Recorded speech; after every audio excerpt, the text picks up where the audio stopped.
The message came on a Tuesday afternoon while I was reviewing case files in my chambers.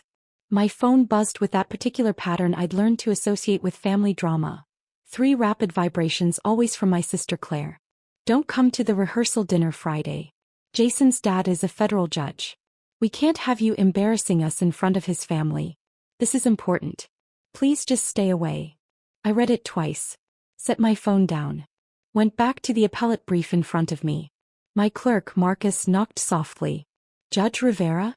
The Henderson oral arguments are scheduled for 2 o'clock. Do you need anything before we head to the courtroom? I'm fine, Marcus. Thank you. He hesitated. You okay? You look. Just family stuff. Nothing that matters. That was the truth. After 38 years, I'd learned exactly how much my family's opinion mattered. Which is to say, not at all. I was the mistake child. Mom and Dad made that clear from the beginning. Claire was planned, wanted, celebrated.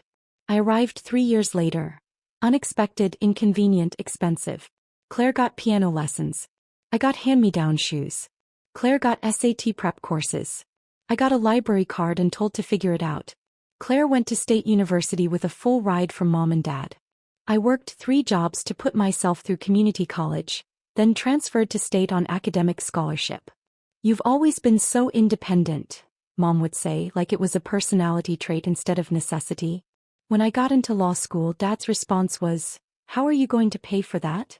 "Loans and scholarships," I said. Sounds irresponsible. Claire graduated with a marketing degree and moved back home. Got a job at a local boutique making $30,000 a year. Mom and Dad were so proud. I graduated law school with honors, clerked for an appellate judge, then for a federal circuit judge. Worked as a public defender for 6 years. Applied for a federal judgeship at 35. When I got the appointment, I called to tell them. "That's nice," Mom said. "Claire just got promoted to assistant manager. We're taking her to dinner to celebrate." I wasn't invited. The thing about being a federal judge is that people assume you're wealthy. Or that you came from money. Or that someone handed you the position. The truth is messy. I spent 6 years defending people who couldn't afford lawyers. I learned to see past the charges to the humans underneath. I built a reputation for fairness, for thorough research, for asking the hard questions that other attorneys missed. When Judge Patricia Harrison, 9th Circuit Court of Appeals, needed a clerk, I applied. She hired me based on my trial record and my written opinions in mock court during law school. I spent 3 years learning from one of the sharpest legal minds in the country. Judge Harrison became my mentor. My reference. My advocate. When a district court position opened, she called me into her office. "You should apply," she said. "I'm 35. And brilliant. And fair. And exactly what the bench needs." I applied. 6 months later I was confirmed. Judge Elena Rivera, United States District Court, Central District of California. My family's response? "Dad, so you're a judge now? Does that mean you make decent money?" "Mom, that's a lot of responsibility. Are you sure you can handle it?" "Claire, cool. Can you get me out of a speeding ticket?" I stopped talking to them about work after that.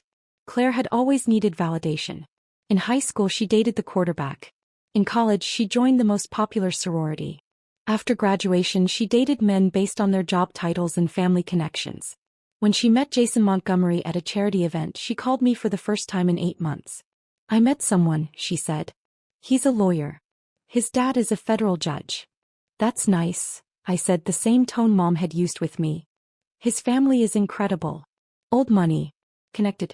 His dad knows governors and senators." "Sounds impressive. We're getting serious. I think he might propose." He did. 3 months later, Claire sent a group text with a photo of a massive diamond ring. Mom's response, "We're so proud of you."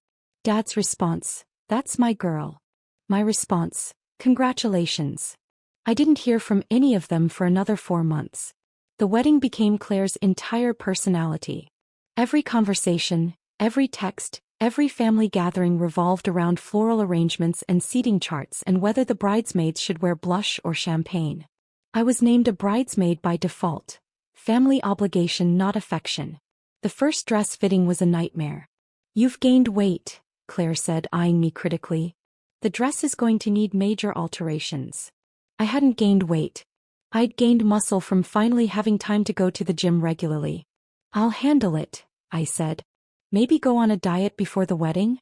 I want everyone to look perfect. Mom jumped in. Claire's right. This is her special day. We all need to look our best. I ordered the dress in my actual size and said nothing. The rehearsal dinner became Claire's obsession 3 months before the wedding. Jason's parents are hosting, she announced at a family lunch I'd made the mistake of attending. At Rosewood Manor. It's 5-star. His dad invited some very important people. Sounds lovely, I said. Claire turned to me. You'll need to be on your best behavior. Jason's dad is a federal judge. He works with powerful people. Senators. Attorneys. This isn't like our usual family dinners. I understand how to behave at a formal dinner. Do you though? Claire's eyes narrowed. As you tend to be awkward, quiet. You never know what to talk about with successful people. Mom nodded. Claire has a point. Maybe just smile and don't volunteer too much conversation. I took a sip of water. Counted to 10. Said nothing. The Tuesday before the Friday rehearsal dinner, Claire's text arrived. Don't come to the rehearsal dinner Friday. Jason's dad is a federal judge. We can't have you embarrassing us in front of his family. This is important. Please just stay away. I stared at it for a long moment. Then a second text. Mom and Dad agree. You can come to the wedding, but the rehearsal dinner is for important guests only. A third text. Don't make this a big thing. Just stay home. I took a screenshot. Saved it to a folder I'd been keeping for years. Evidence of exactly who my family was. Then I texted back. Understood. Claire's response was immediate. Thank you for understanding. See you at the wedding. I set my phone down and went back to work. Judge Patricia Harrison had been my mentor for 12 years. After I finished clerking for her, we stayed in touch. Monthly lunches. Occasional phone calls. She'd become more of a mother figure than my actual mother ever was. That Wednesday we had lunch at a quiet bistro near the courthouse. You look troubled, Patricia said, cutting into her salmon. Family stuff. The sister getting married? I'd mentioned it once months ago. Patricia remembered everything. Her fiancé is Jason Montgomery. Patricia's fork paused halfway to her mouth. Robert's son. You know Judge Harrison? I asked, though of course she did.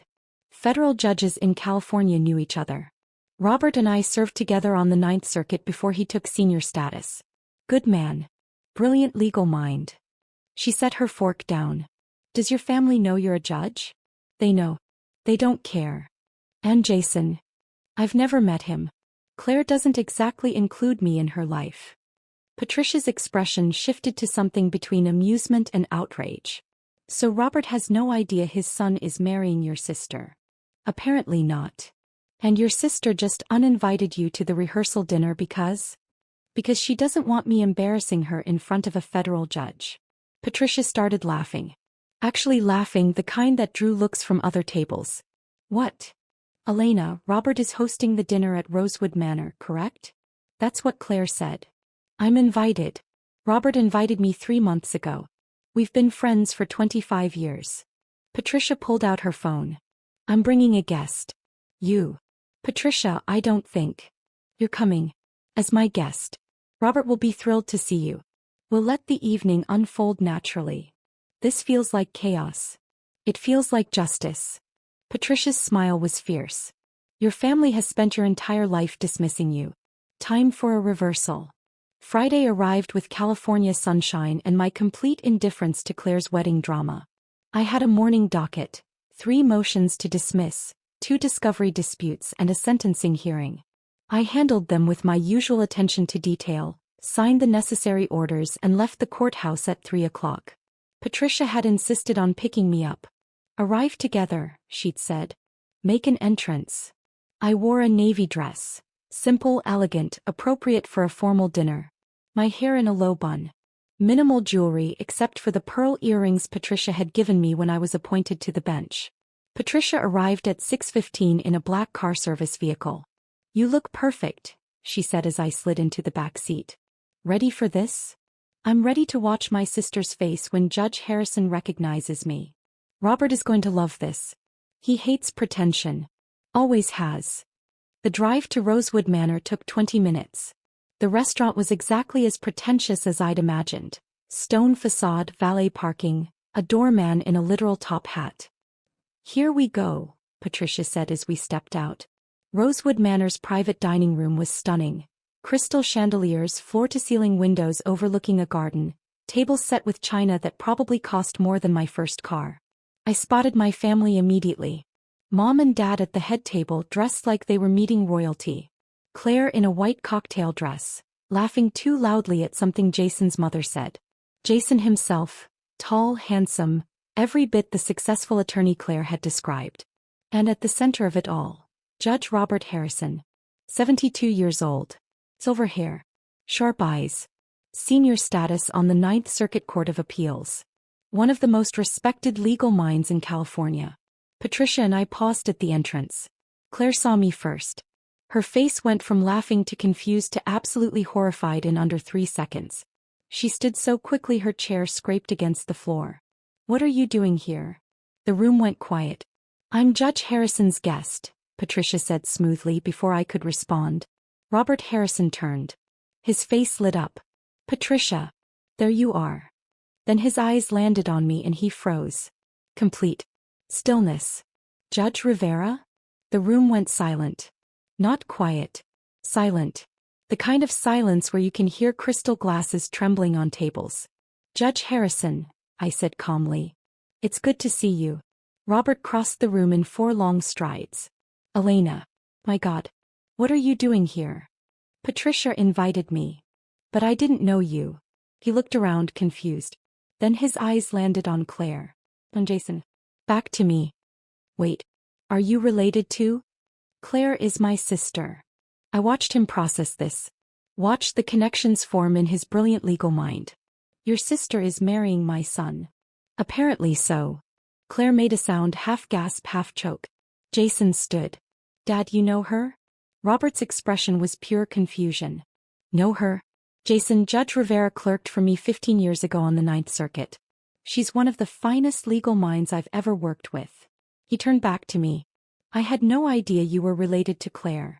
"We don't exactly advertise our connection," I said. Patricia was smiling like Christmas had come early. Claire's fork hit her plate with a clatter that echoed through the silent room. "You're a judge." Claire's voice cracked. "You're actually a federal judge?" "District Court," I said. "Central District of California." "Since when?" 3 years. "You never told us." "I did. The day I was appointed. Dad asked if I made decent money. Mom asked if I could handle the responsibility. You asked if I could get you out of a speeding ticket." Robert Harrison's expression darkened. "I'm sorry, what?" Mom jumped in. "Elena, this isn't the time." "Actually, Virginia, I think this is exactly the time." Patricia's voice cut through the room like a gavel. "Your daughter has been a federal judge for 3 years. She's presided over hundreds of cases. She's one of the most respected young judges in California. And you didn't think that was worth celebrating." Dad stood. "Now wait just a minute. Sit down, Frank." Robert's voice had the weight of decades on the bench. "I want to hear this." Jason was staring at me like I'd grown a second head. "You're Judge Elena Rivera?" "Yes. I cited your opinion in Rodriguez versus State last month. The Fourth Amendment search case. I remember that case. Your analysis was brilliant. I used it to win a motion to suppress." He looked at Claire. "You told me your sister worked in. What did you say?" "Customer service." Claire's face had gone from white to red. "I said she worked with people. You assumed." "No." Jason's voice was quiet but firm. "You specifically said she worked in customer service. You said she'd never amounted to much." The silence that followed could have shattered glass. Robert Harrison pulled out a chair. "Elena, please sit. I think we all need to talk." Patricia and I sat. The entire room remained frozen. "How long have you known my father?" Jason asked, still standing. 15 years. I clerked for Judge Harrison after law school. Then I worked as a public defender for 6 years before my appointment to the district court." "Public defender," Robert said warmly. "You were one of the best. I remember reading your briefs. You had a gift for finding the human story inside the legal arguments." Mom tried again. "Elena never told us any of this." "Because you never asked." Patricia's voice was ice. I've known Elena for 12 years. She's mentioned her family exactly 3 times. Each time, it was to explain why she was spending the holidays alone. That's not fair, Dad said. Isn't it? Patricia pulled out her phone. Elena, may I? I nodded. She showed the screen to Robert. This is the text Claire sent Elena on Tuesday. Robert read it. His jaw tightened. Don't come to the rehearsal dinner. Jason's dad is a federal judge. We can't have you embarrassing us. That's out of context, Claire said desperately. Is it? I pulled out my own phone. Found the folder. Here's the text from my law school graduation. Can't make it to your graduation. Claire has a job interview. Here's the one from my judicial appointment. That's nice. Claire got promoted to assistant manager. Here's the one from my first published opinion. No response at all. Jason sat down slowly. How did I not know any of this? Because I never told you about my family, Claire whispered. I said we weren't close. You said your sister was a loser who never made anything of herself. The words hung in the air like a conviction. Robert Harrison was a federal judge. He'd spent 40 years reading people, evaluating credibility, finding truth in the spaces between words. He looked at my parents. At Claire. I think, he said quietly, we need to understand exactly what happened here. Robert Harrison didn't yell. He didn't need to. His questions had the precision of a scalpel. Claire, when did you last have a meaningful conversation with your sister? We talked at Christmas. About what?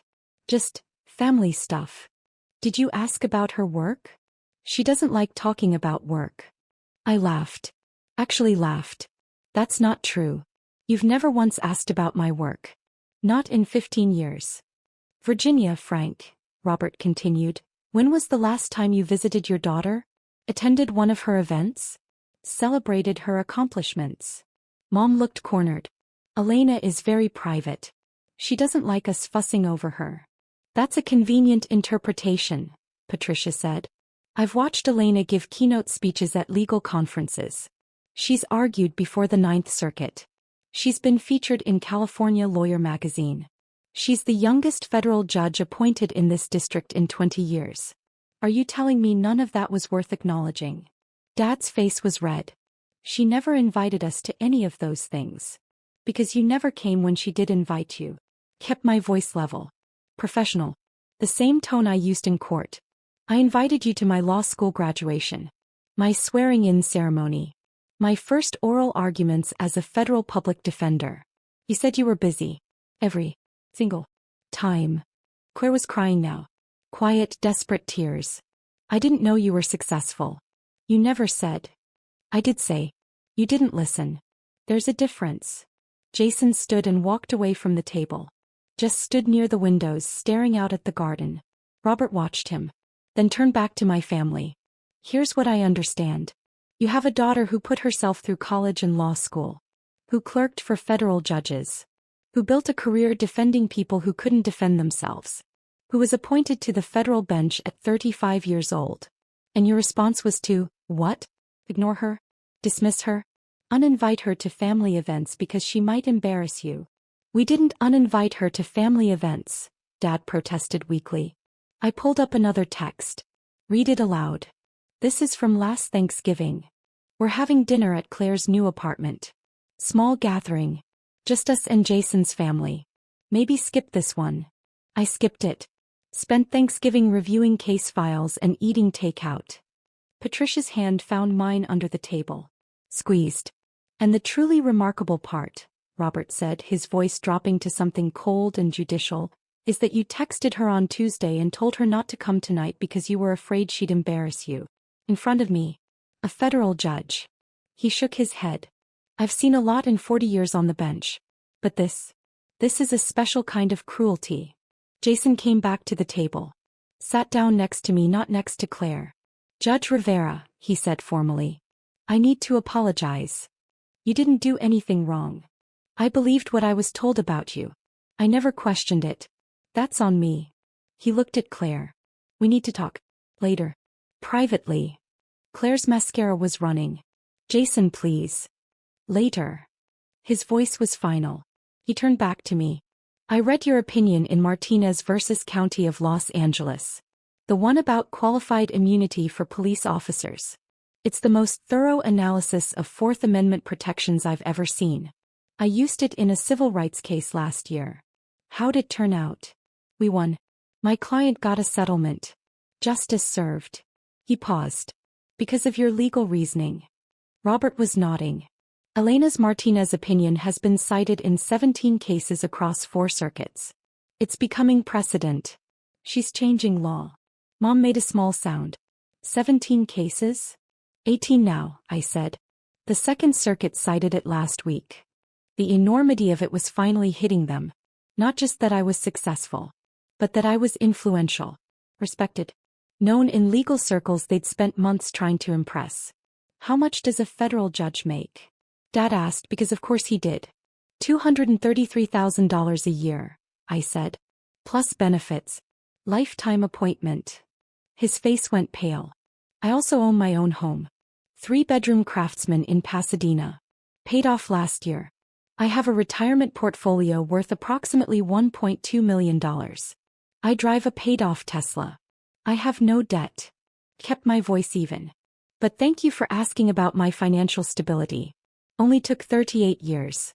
Claire was sobbing now. Full heaving sobs. Jason handed her a napkin. Said nothing. Patricia Harrison had been quiet for several minutes. Watching. Evaluating. Now she leaned forward.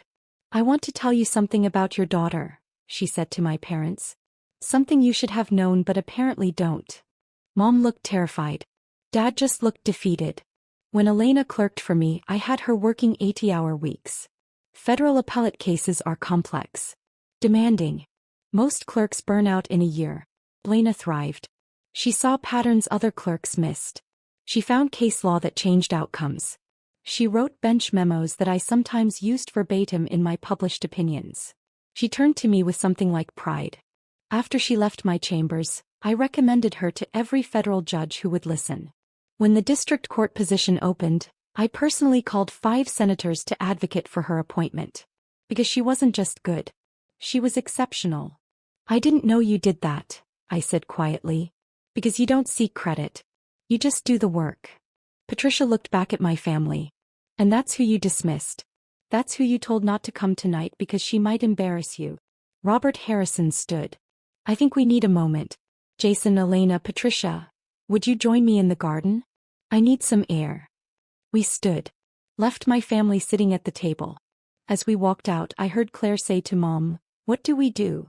Mom's response, "I don't know." The garden behind Rosewood Manor was beautiful. Stone paths, night-blooming jasmine, soft lighting that made everything look like a painting. Robert lit a cigar.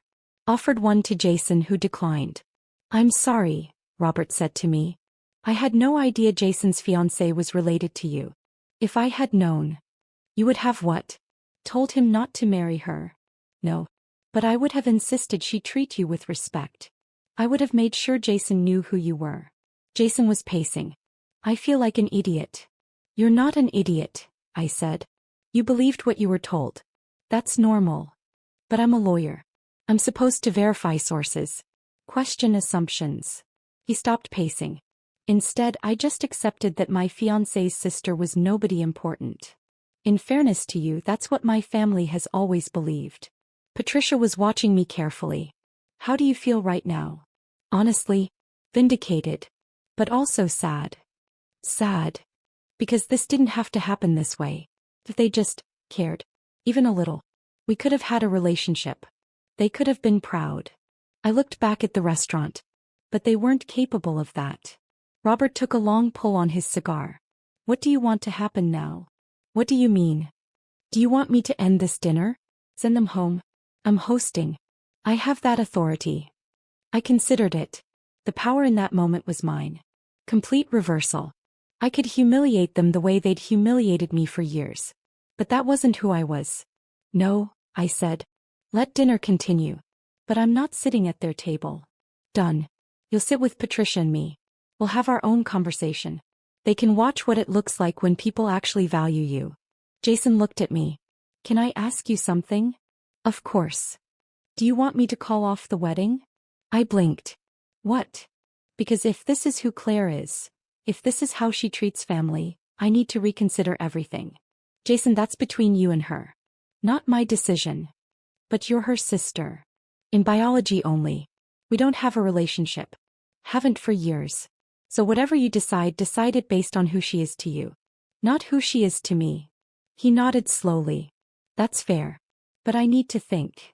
Robert clapped his son on the shoulder. Take the time you need. Marriage is a lifetime commitment. Make sure you're committing to the right person. We returned to the dining room. The seating arrangement had quietly shifted. Patricia, Robert, and I sat at one table. Jason joined us after a moment's hesitation. My family remained at their original table. Claire, Mom, Dad, and Jason's mother, who looked thoroughly confused by everything happening. The first course arrived. Lobster bisque. Robert raised his glass. A toast. To Elena Rivera. One of the finest jurists I've had the privilege of working with. And to unexpected reunions. To Elena, Patricia echoed. We drank. Across the room my family sat in silence. The dinner continued. Robert told stories about cases we'd worked on together. Patricia shared memories from my clerkship. Late nights in chambers, arguments about constitutional interpretation, the time I found a Supreme Court precedent that completely changed our analysis. She was relentless, Patricia said fondly. I'd think we'd settled on an opinion, and Elena would come back with a case from 1952 that nobody had cited in 70 years but was directly on point. That's good lawyering, Jason said.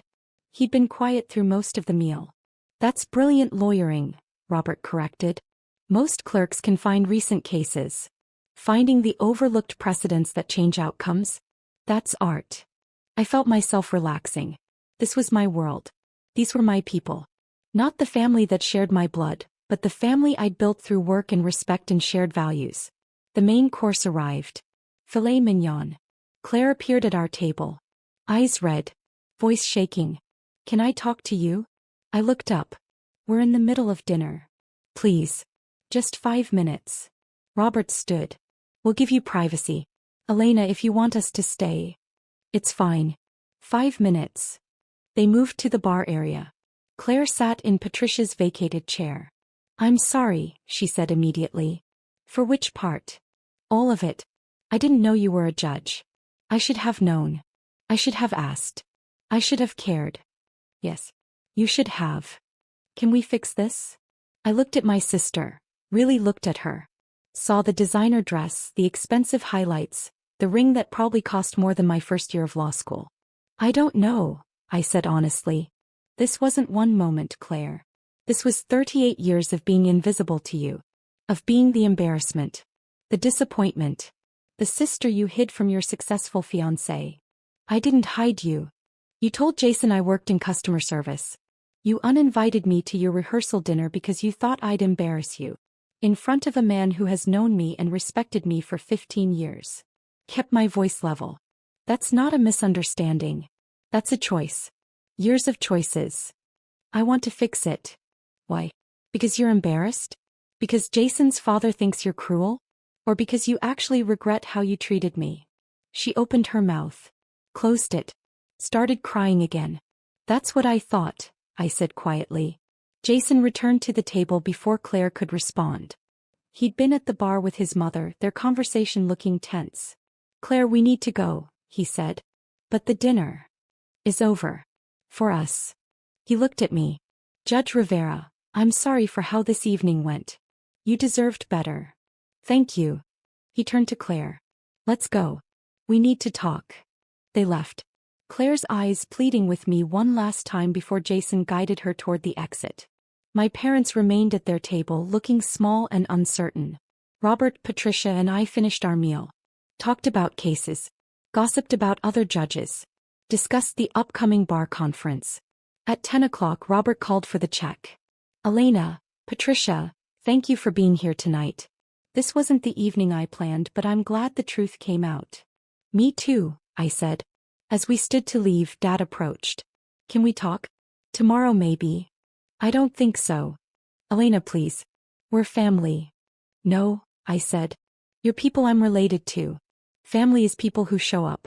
Who celebrate your successes. who value you. I gestured to Patricia and Robert. That's family. Mom joined Dad. We want to make this right. You've had 38 years to make it right. You chose not to. I picked up my purse. I'm not angry. I'm just done. You can't mean that. I'm a federal judge. I mean everything I say. It's kind of the job. I walked out with Patricia and Robert. Left my parents standing in that beautiful dining room, finally understanding what they'd lost. The weekend following the rehearsal dinner was quiet. No calls from my family. No texts from Claire. Just silence. Monday morning I was back in chambers. Marcus brought me coffee and a concerned look. You okay? You seem lighter somehow. Family stuff resolved itself. Good resolved or bad resolved? Truthful resolved. Which is the same as good. That afternoon Jason Montgomery called my clerk to schedule a meeting. Personal or professional? I asked Marcus. He said professional. He has a case he wants to discuss. Pro bono civil rights matter. Put him on my calendar. Jason arrived Tuesday at 2 o'clock. Professional attire. Briefcase. No mention of Claire or the dinner. Judge Rivera, thank you for seeing me. What can I do for you? I'm representing a client who was wrongfully arrested. Fourth Amendment violation. I'm hoping to get before you for a motion to suppress.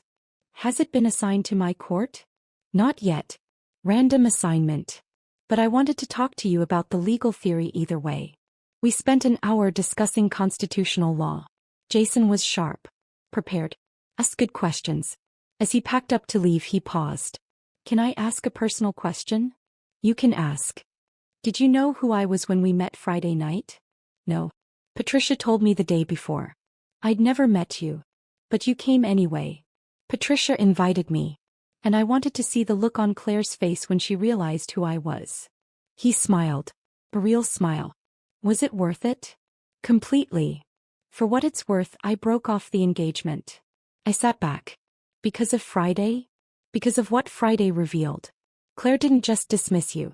She built her entire identity around appearing successful while putting you down. That's not someone I want to marry. He closed his briefcase. My father was right. Marriage is a lifetime. I need someone who values people. Not status. I'm sorry. Don't be.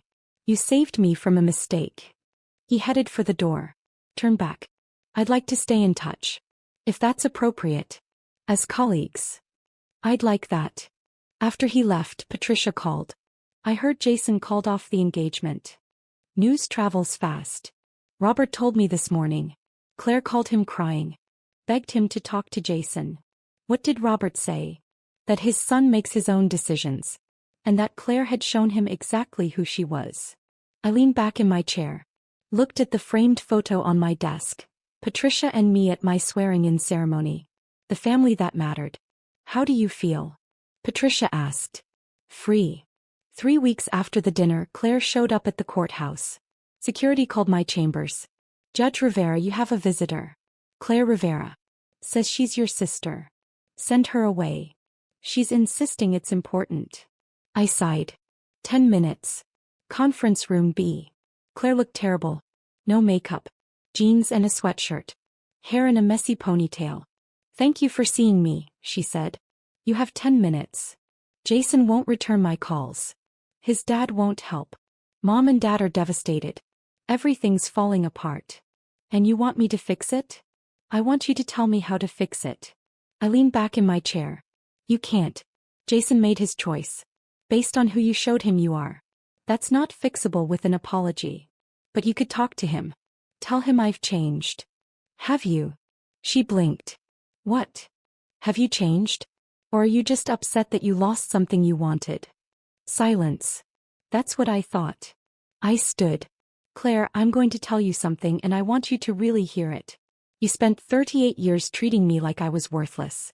You convinced yourself I was a failure to make yourself feel successful. And when the truth came out, when you realized I was everything you pretended to be, your first instinct wasn't to apologize.